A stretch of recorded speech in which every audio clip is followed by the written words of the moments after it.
পুরবী সাত কোনো জায়গায় কিন্তু যায় থাকে ভোলার উদ্দেশ্যে যে আসসালামু আলাইকুম, সবাই কেমন আছেন? আশা করি সবাই ভালো আছেন। আপনাদের দোয়া আর ভালোবাসায় আমিও ভালো আছি। দর্শক শ্রোতা, অনেক দিন পরে চলে আসলাম আপনাদের মাঝে আবারও নতুন লঞ্চের ভিডিও নিয়ে। দর্শক, দীর্ঘদিন ভিডিও দিতে পারি নাই, ঈদের পর থেকে বা ঈদের আগ থেকে একটু গ্রামের বাড়ি গেছিলাম। আর সেক্ষেত্রে পারিবারিক একটু ঝামেলার কারণে অনেক দিন পরে কিন্তু আবার আসলাম বরিশাল ঘাটে।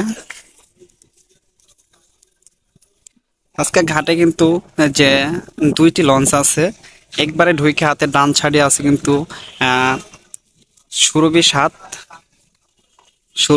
আছে। সুরভি সাতের পাশাপাশি আরো একটি লঞ্চ আছে।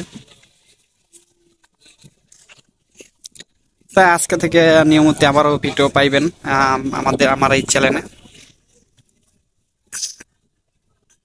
তার পাশে কিন্তু আরো একটি লঞ্চ দেখতে পাচ্ছেন আছে, শুভরাজ 9। শুভরাজ 9ও কিন্তু বরিশাল ঘাটে আছে। মোট এই দুইটি লঞ্চই কিন্তু আজকে ঘাটে দেখতে পারতাছি। আর দীর্ঘ দুই একদিন ধরে কিন্তু বেশ ঝড় বৃষ্টি হইতে আছে। সেই ক্ষেত্রে একটু নদীতে কিন্তু পানিও কিন্তু ব্যাপক দেখা যাইতেছে। আজকে কিন্তু সকালে বৃষ্টি হয়েছিল, কিন্তু বর্তমানে কিন্তু ভালোই ওয়েদার আছে, একটু বাতাস আছে।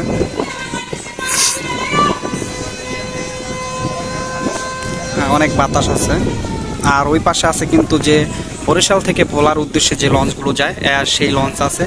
চলুন দর্শক, একটু ভোলার ঘাটে যাওয়া যাক। একবারে এই সাইডে কিন্তু দেখতে পাচ্ছেন যে একতলা যে লঞ্চগুলো বরিশাল থেকে এখান থেকে কিন্তু ভোলা, বেদুরা, ইলিশ, পাথারহাট আরো বিভিন্ন জায়গায় কিন্তু যায় থাকে ভোলার উদ্দেশ্যে যে লঞ্চগুলো যায়। প্রত্যেক ঘন্টায় ঘন্টায় কিন্তু এখান থেকে আপনি লঞ্চ পাইতে আছেন।